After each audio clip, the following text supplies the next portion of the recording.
Greetings and salutations, brothers and sisters. Aki Horo here to give you another glorious, splendiferous, fantabulastic, awesome, and a whole bunch of other superlatives, glorious Raw review.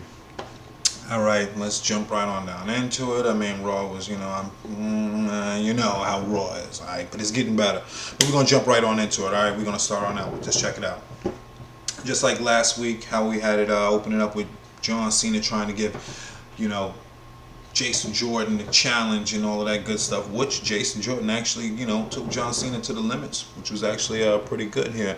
So Raw figured they was going to do the same thing this week, and they opened it up with Roman Reigns coming on out here to challenge Jason Jordan because, after all, he did say last week, Jason Jordan being a rookie, basically he could have did it in less time, you know what I'm saying? So first match was actually a really good match, and once again, Monday Night Raw stepping it up because why? They giving us a match instead of like the usual. We're gonna open up. We're gonna give you a little bit of a talking segment here. Actually, a little bit.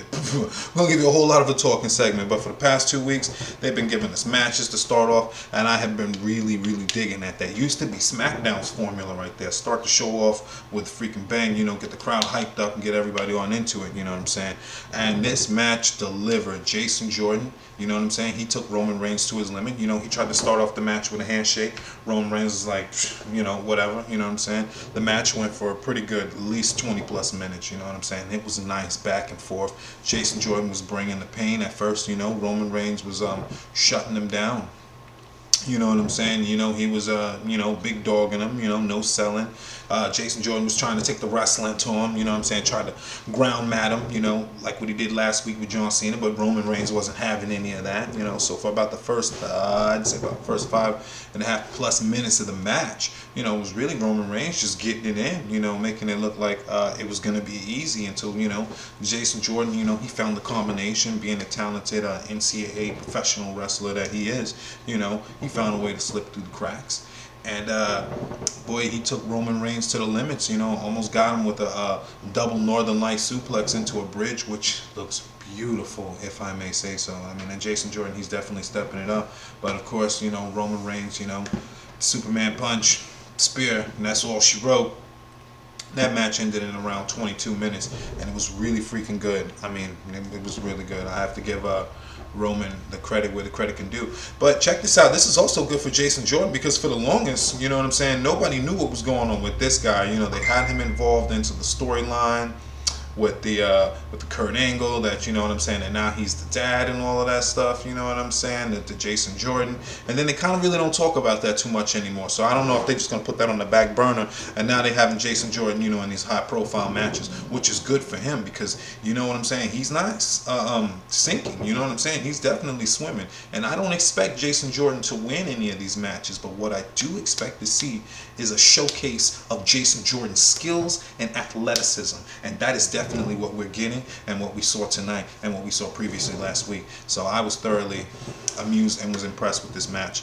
And so check this out. So Robot Girl, I believe that's Charlie, you know what I'm saying, is backstage with John Cena, and she's all like, "Yo, so what do you think of this?" And John, he's like, "Whoa, whoa, whoa, whoa, whoa, whoa.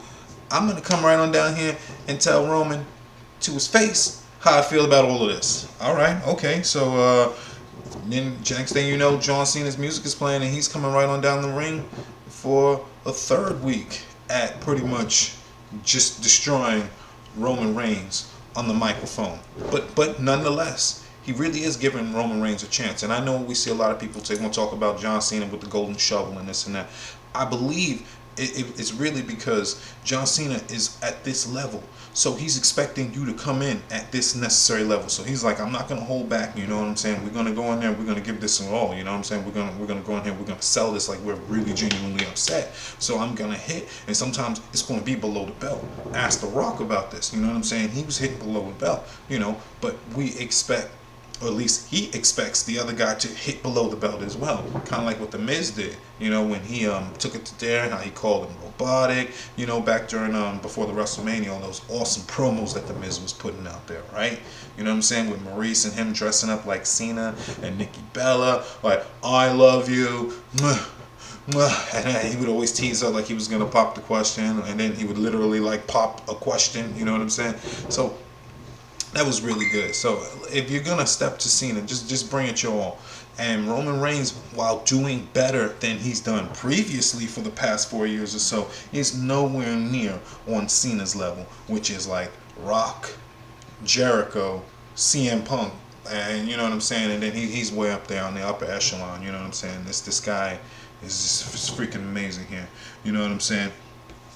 So he pretty much he runs down Roman Reigns again. You know, he lets him know where it is, and as per usual, Roman Reigns doesn't really have anything catchy to say to us, so he just ends it with like, you know, he's just a punk ass bitch. You know what I'm saying? And John Cena's just like, man, oh man, you are making this easy for me, dude. You just come out here and you don't know when to shut up, and then you just keep digging yourself into a hole. And I mean, you know, he's got to make it easy for John Cena. But then again, this is John Cena, so come on, you know. Well, look, like I said, Roman Reigns is definitely stepping it up. Now, how do I feel about Roman Reigns? You know, I still don't like the guy. Why don't I like the guy at WWE? It's not just because I just pulled it out of my head and I want to be like the other fans and say I don't like the guy. All right, here's my reasons why I legitimately don't like the guy. Tell me what you think, people.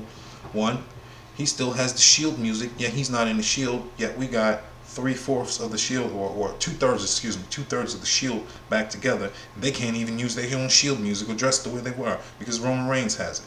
So, same Shield music, same Shield clothing has not changed. Personality has not changed. Seth Rollins, Dean Ambrose, they're all evolving, you know, they're growing as a character, they're getting pushed, you know what I'm saying? Until now, that has not happened to Roman Reigns. John Cena even said it. You know, I'm the first guy that's to step up here and give you a challenge, you know what I'm saying, and push you. You know what I'm saying? Fourth reason, you know what I'm saying? The shoving him down our throat. Like, I like that he is our guy. You know what I'm saying? Okay, WWE, you're like, we want you to like this guy. That's fine. All right, great. You know, but rather than having it organically, they're like, okay, well, we'll just have him win after win after win after win. All right, he'll just main event all these WrestleManias, and then you'll surely like him. No, you know what I'm saying? And the fifth reason, you know what I'm saying, is that he's stale. He's not progressing or growing as a character. And that's the main one. Even Seth Rollins, he's been a good guy, he's been a bad guy, you know, he's all like, man, I messed up joining the Authority. I can't believe I did this. Even freaking Miz was going after Dean Ambrose, talking about how he was lazy, you know, how he, you know what I'm saying, he's a hard worker, where's all the passion. They even did the thing with Steve Austin. But what do you hear about from Roman Reigns? It doesn't seem like there's anything that's pushing this guy to exceed. And even Cena said that, you know what I'm saying? He's just like, you've been given the keys to the kingdom, and you're just like, man, you come out here and you act like you run the place, but you don't run the place, you know? And that's one of the reasons why I don't like Roman Reigns, you know what I'm saying? I mean, he's got the look, you know, he's got the attitude and all of that, but same ring attire, come on, man. Same music, come on. Yeah. But you know what I'm saying? Like I said, still good segment. Thank you, John Cena, for putting Roman Reigns in his place. We greatly appreciate that. You know what I'm saying? All right. Now we got Sasha Banks versus Emma. I'm a huge fan of Sasha. I love me the boss. You know, and I'm a big fan of Emma, and it's nice to see Emma actually being utilized. And I'm glad, you know what I'm saying, all that hashtag give Emma a chance is actually working out in her benefit and all of that stuff. You know what I'm saying? Sad that she has to be put in this match to eat the pin, because check this out. We know out of this fatal four-way who's going to take the pin. It ain't going to be Nia Jackson going to take the pin. You know what I'm saying? So who's going to take the pin? It ain't going to be Sasha. It's going to be Emma, sadly. But at least Emma's getting that opportunity. She's getting that No Mercy payday, right? So that's good. So she was in the match with I know Alexa was on commentary, and it's always nice to see little Miss Bliss. You know what I'm saying? That girl, man, oh shit! When she was back with Blake and Murphy, you know what I'm saying? And she had first came in, and she was doing that little sparkle plex thing, and then she was just all friendly and shit, just to see how she has grown from NXT to now, and how she keeps getting better now. Now listen here, Homegirl's not the best in the ring, okay? But she is continuously progressing, and I will give her that. You know what I'm saying? So she's definitely not stuck on the roll-up area like the Kellys and all of that stuff. You know what I'm saying? So she's way better than that. And I'm not even trying to put her into that category. I'm saying this girl has got talent, and she continues to get better. So she's out here on commentary, just running her mouth, you know, as per usual. You know what I'm saying? But then what do I get graced with? What does the WWE decide to grace me with? Now, once again, I know everybody doesn't agree with this, and I'm just like one of the few. The WWE decides to grace me with Nia Jax. Oh boy, my heart went pitter patter for the ever so pulchritudinous Nia Jax. Woo! But yeah, Sasha beats Emma with the bank statement, you know what I'm saying? Which we knew what was gonna happen because it's freaking Sasha Banks, you know what I'm saying? And I was excited about that, and Nia Jax pretty much just exerting her authority, just letting them know, like, look, you know, I'm out here just coasting, you know, looking good and coasting, and she was looking extra good too. It looked like, I don't know, she had a nice little green top on her, it looked good on her hair down and everything, makeup on point and whatnot. But that's just me, like I said, I'm a big Nia Jax fan, you know what I'm saying? Look, there you go. Alright, check this out. So we got Paul Heyman out here. And then, you know, he's got with Brock with him, and he's running his mouth and all of that good stuff, you know. And he starts actually going into this kind of like UFC style promo, like, fighter ready, fighter, let's go, fighter 1, you ready, fighter 2, let's go. Which ultimately led on out to him calling out Braun Strowman pretty much. And Braun, and you know he ain't going back down from a call out. Braun came on down there. He marched right on down to the ring and Braun fashion. You know what I'm saying? And they proceeded to fight. And it looked like Brock, you know, was going to have the advantage and all of that stuff until he went to suplex Brother Braun. And Braun just no-sold suplex, just popped up like ain't nothing happened. And Brock, oh boy. Man, Brock sold the hell out of that shit. He was like... And we know Brock don't sell easily, you know what I'm saying? The last time Brock looked worried about some shit was with fucking Goldberg, you know what I'm saying? So for Brock to look worried, you know, from seeing Braun Strowman just go to Suplex City and come right back out virtually unscathed, you know what I'm saying, was really beautiful, and it was a nice, very good telling picture right there, you know what I'm saying? Now, is Brock still gonna win? Of course, you know what I'm saying. They seem to not want the belt on TV because you'll pretty much have for a whole year where the belt has been off of TV for a majority of the year. I can't think of the last time in wrestling when we've had a situation to where a whole year will go by, but the main belt will have been off of the TV majority of the time. And if Brock wins again, that will be the case here. You know what I'm saying? We will have a champion that has been absent for majority of the calendar year. And they wonder why the ratings are going down. I mean, we have a champion, but we don't see the champion. He shows up kind of whenever he wants to show up. I know he's Brock, and I understand he's important. I get all of that. But don't you think that having the champion represented on the show is important? Remember, they always talk about how the champion needs to go places. Oh, Jinder Mahal, for example. His voice is always hoarse. I mean, I've seen the Indian interviews. The dude is doing interview after interview after interview, talk show. He's doing this, he's doing that. He's talking all over the place. You know what I'm saying? So he's actually being seen, you know? Like, we get Brock. I understand he's Brock, the air, the mystique of Brock. But he's not doing anything. I mean, where's the Brock interviews? Where's this? Where's that? You know what I'm saying? No, we don't even have a champion that's out there fulfilling that role. You know, that's helping to bring in the ratings and all of that stuff. You know, I understand, like I said, once again, this is Brock, he's Brock. You know what I'm saying? But it would be nice to see the champion, even if Brock came along like once or twice a month just to defend the belt. It was like, all right, I show up to defend the belt. That would be pretty cool rather than, you know, like 4 months at a time and all of that stuff, you know. That's a bit strange. And then they don't address it. They're like, hey, Naomi, you don't get to hold the belt. Excuse me, you can't defend the belt in 30 days. You know what I'm saying? Well, we got to strip you of the belt. Hey, Brock, you can just not defend it for 100 days and it's okay. I mean, you know, they hold rules and the favoritism thing, you know, that should be addressed as well. But yeah, that was a really good segment right there, showing us that Braun actually has a chance. Now, whether or not WWE decides to pull the trigger on Mr. Braun Strowman, that remains to be seen. You know what I'm saying?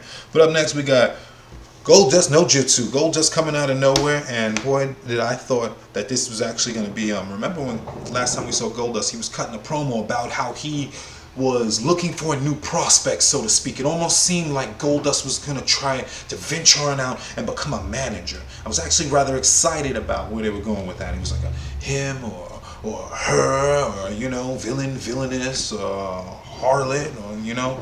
And so I thought maybe they were going to do that here. No.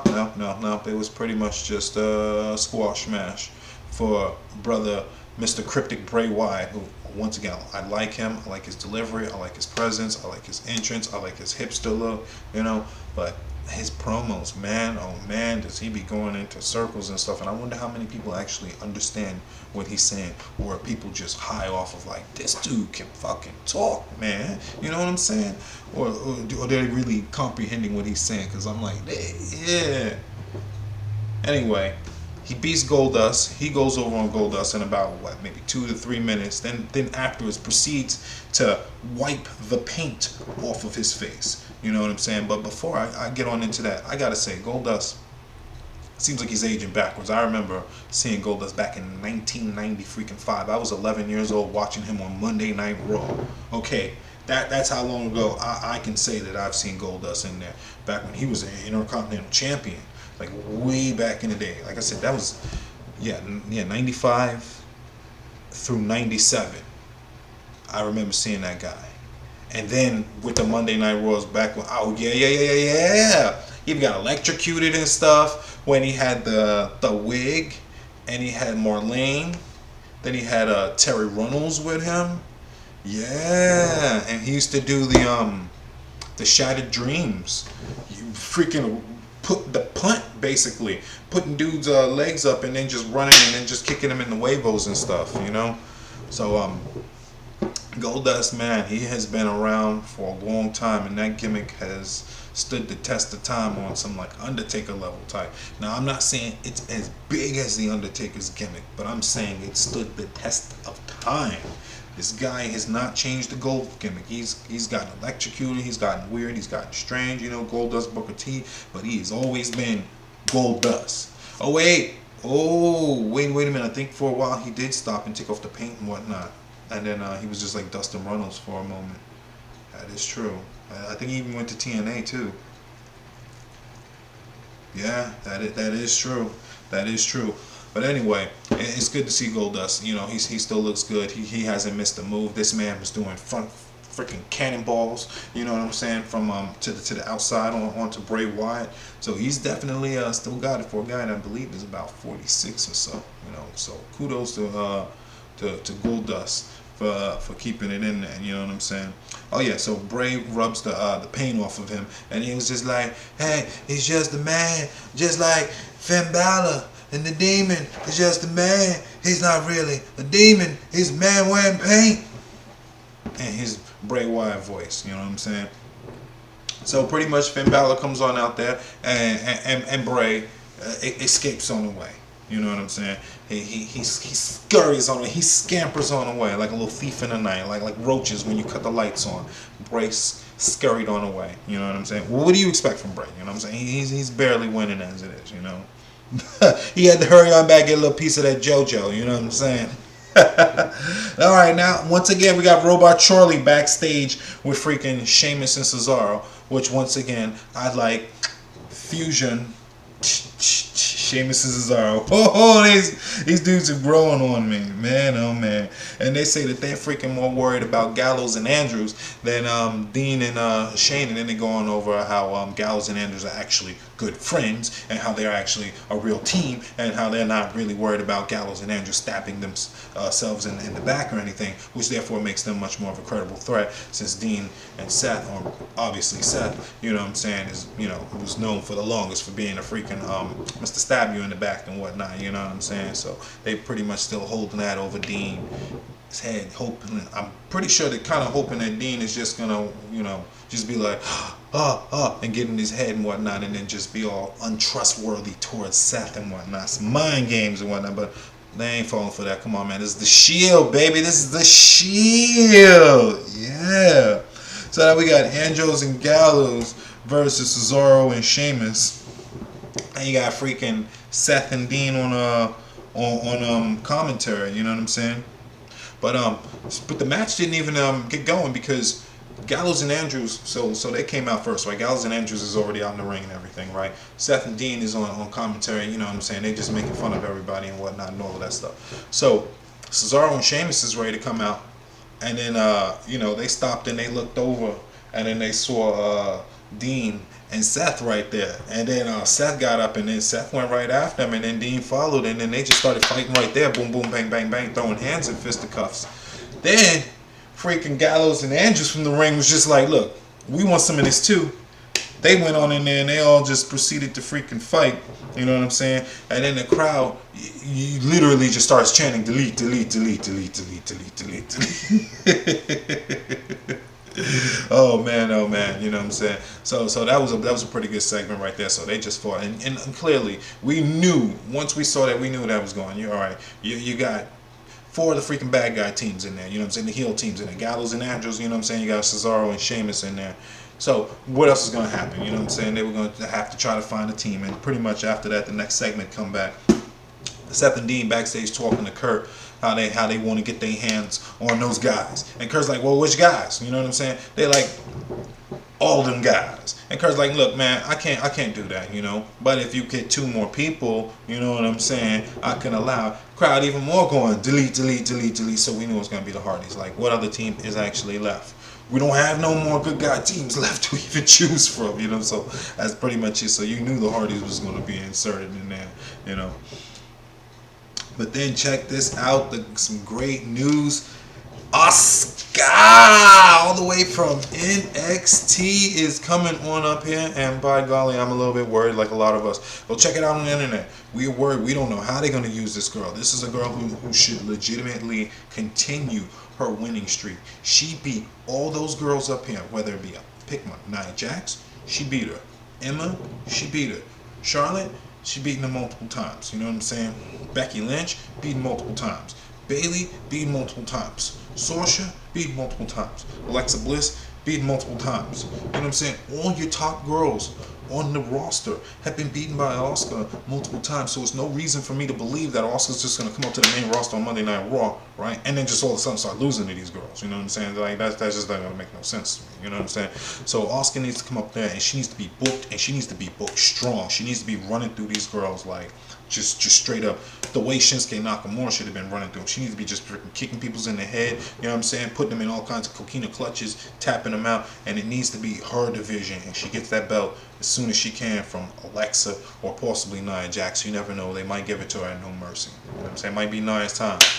Obviously, I hope that it's Nia's time, but look, even I will have to admit, as much as I love me some Nia Jax, she's getting better in the ring. She's still a little green, you know what I'm saying? There's a lot of times she can't decide whether she wants more character. She goes from smiling to upset and whatnot. Kind of looks bipolar, schizophrenic, you know what I mean? But I still like the girl. I love her, you know what I'm saying? Like, she's a great gal, you know? So, moving on there. Oh my goodness gracious. So then we come on up here. Now we just might as well just going to segue back into that, you know what I'm saying? Because she's all backstage once again looking good. And Alexa's like, yo, check this. We got Asuka. We got to worry about now. You know? And just as I was mentioning how those girls ain't been able to stop her, Alexa's like, look, Nia. We got to come together. You know, aren't you my BFF? And she's pretty much trying to get back all up into her graces, like she done forgot that Nia, the electric chair dropped her 2 weeks ago. You know what I'm saying?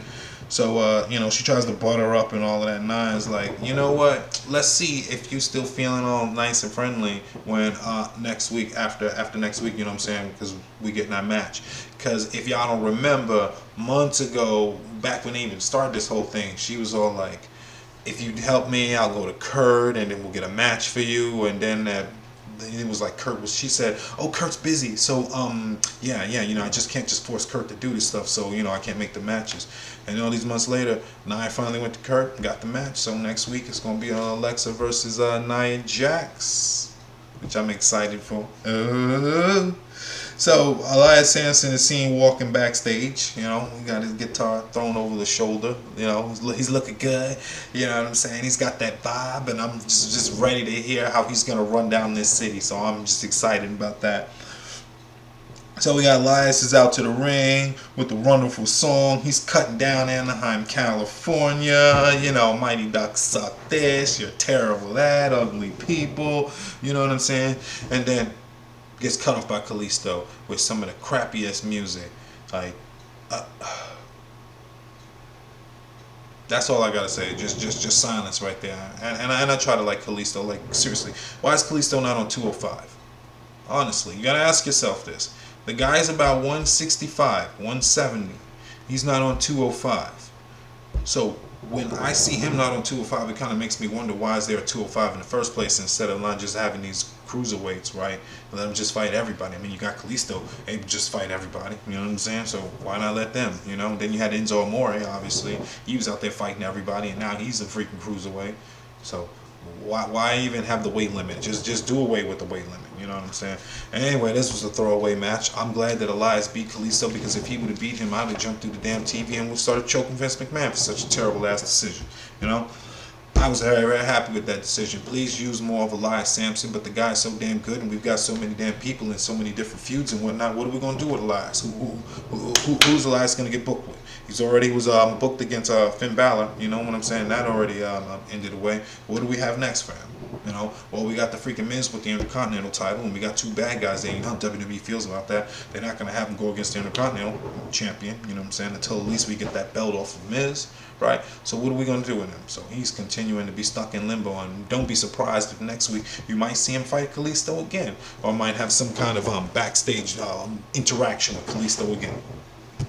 It's just me.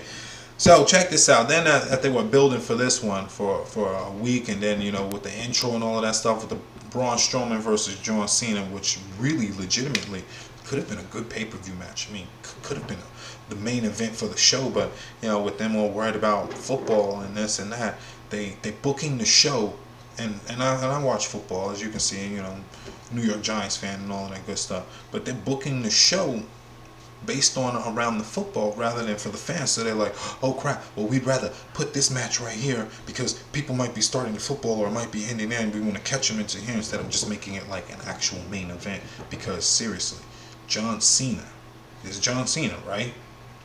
Versus Braun Strowman. That should have been the main event right there, you know. And it was a good match, you know. I will have to say that it was a good match. You know, it was nice. It wasn't back and forth. I mean, John tried to do what he could, but it was a nice little showcase to see what Braun Strowman could do. And there was two. He ended with a disqualification. But the weird thing that I'm trying to get out is, check this out. Braun picked up the steps and hit Cena on the outside, and the ref was looking at him and was just like, you know, it's whatever. So I'm like, okay, what is this, a non-disqualification? Like a no disqualification? Then he went and put it in the ring, and then he went to do his, you know, his finishing move, the power slam onto the steps, and then the referee disqualified him. And I'm thinking to myself, okay, once again, this is the continuity of WWE. I'm not trying to be picky here, not trying to be an asshole, but let's just say if I was standing before Vince McMahon and I asked him, hey Vince, if I hit a person with the steps in front of the referee, isn't the referee supposed to some kind of disqualification or something like that?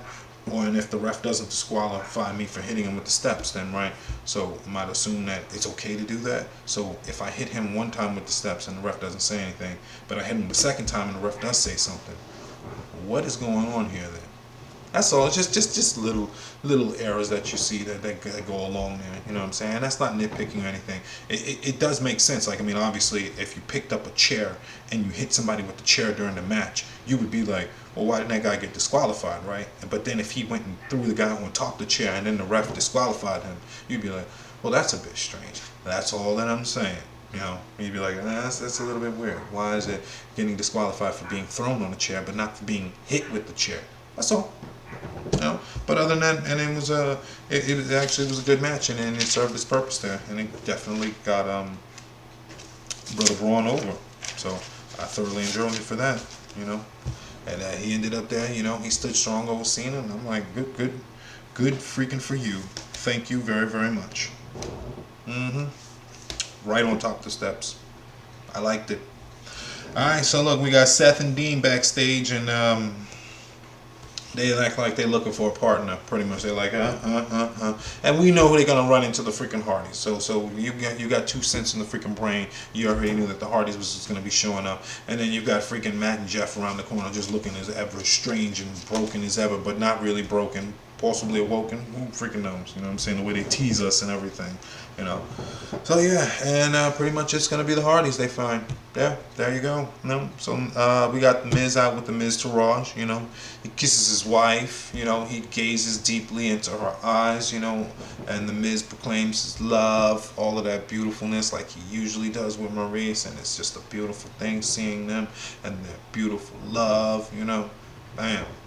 So he announces that now I don't know if this is per storyline. I'm not sure. You know if this is kayfabe or not. But he announces that Maurice and him are expecting, and he looks incredibly happy. And I'm like, congratulations. After all, he's been with her for 9, 10 years. You know what I'm saying? So congratulations, brother Miz. You know what I'm saying? Boom, he knocked it out the park, and he knocked that beautiful girl up. You know what I'm saying? So good for him. You know. So yeah, Enzo interrupts as he's and it's seriously though, honestly, this is what I'm saying. What are they doing with Enzo? No lie here. Whether you're a bad guy, a heel, an asshole, a prick in the WWE, any of that, right? Seriously. But you come out there and you're like, I want to take a moment to announce some good news. My wife and I are expecting a child. On some real life, like, why do you interrupt that person? You know what I'm saying? So I'm like, what the hell are they doing with Enzo's character?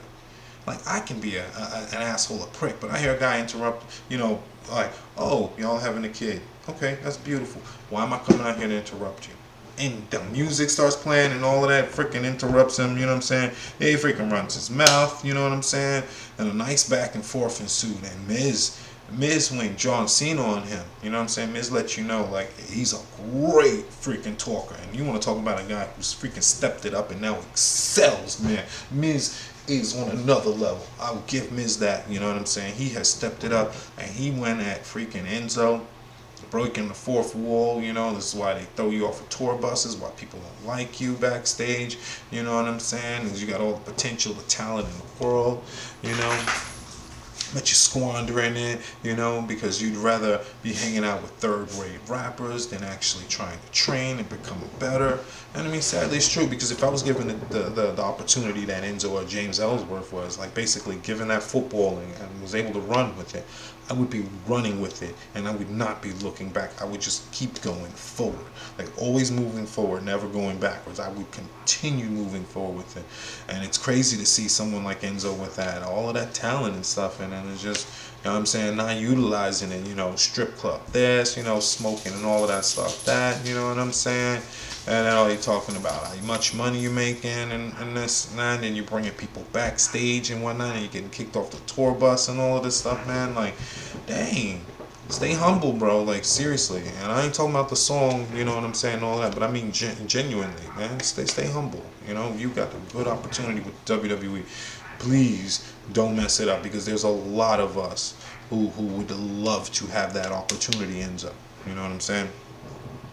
So pretty much, Miz let him know how much Enzo sucks and all of that, and Enzo retaliates, and he's like, yeah, well, I hope the child is, or I hope the baby is really yours. You know what I'm saying? Like, pretty low. You know what I'm saying? Like, it's not like what Miz was saying was a lie about him and everything. And he's like, look, man, yeah, well, Maurice, yeah, well, I hope that that he's the father of the child. You know, like, basically implying that Maurice sleeps around and whatnot, you know, just pretty scummy, you know what I'm saying, for Enzo. And he got his ass whooped, as per Enzo, because that's what it seems like he's good at. He's good at running his mouth and then getting his ass whooped. You know, he ain't got no 7-foot backup anymore, so he gonna talk the shit. He got his ass whooped, you know, plain and simple. And he deserved it. And I'm trying to feel sympathy for the guy, because when he came in, I really liked the guy. I liked him down in NXT. I liked his character. I liked Big Cass. You know, but the way they're utilizing him, or maybe this is just a punishment that he's got to face, you know. Baron Corbin, the freaking Roman Reigns, and then you got Enzo and Amore here, man. Maybe this is what they gotta pay, because they run around here thinking they shit don't stink. You know what I'm saying? Like they're bigger than the WWE, and as we've heard Vince say many times, nobody's bigger than the WWE. You know, so clearly they had to bring Enzo back down to size. So yeah, that's pretty much how that went down, and that wasn't even really a match at all. You know, that was just a beat down. You know what I'm saying? So he won that by a freaking disqualification after they just came in and just ran him off. You know what I'm saying? But he deserved it, and that's why Enzo is over here tripping me up like this, because I just can't understand, like, why are we doing this with this guy? I mean, if Enzo was a bad guy, like, let's just say, for example, he was doing all this, being a schmuck and all of that kind of stuff, but he was a bad guy, I'd be okay with it. I'm like, all right, you know, he's an asshole, you know what I'm saying? He's a prick, you know, he's doing his job as a bad guy. But then he comes out here and he's like, how you doing, kids? I love the kids here. This for my fans. I love everybody. I'm doing this all for you. I love you all here. And what kind of example are you setting for children, being a scummy ass motherfucking prick? That ain't set no kind of good example, Enzo. You know what I'm saying? So that's why he got his ass whooped. Match ended in disqualification. Enzo won. You know what I'm saying? Paid for it. His ass got whooped. He deserved it. What more can we say, right? Moving on past that. You know what I'm saying? Neville seen backstage with a broken down Enzo Amore.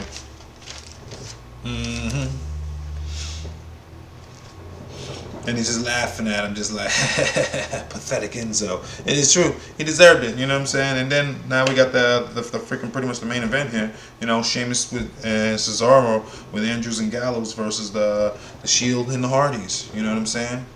And that pretty much is nothing really to discuss about this. You know, these guys are all got all the talent in the world. Sheamus and Cesaro clearly got all the damn talent out there. These dudes is great. Sheamus is freaking phenomenal. Cesaro, good lord, Antonio Castellani is freaking amazing here.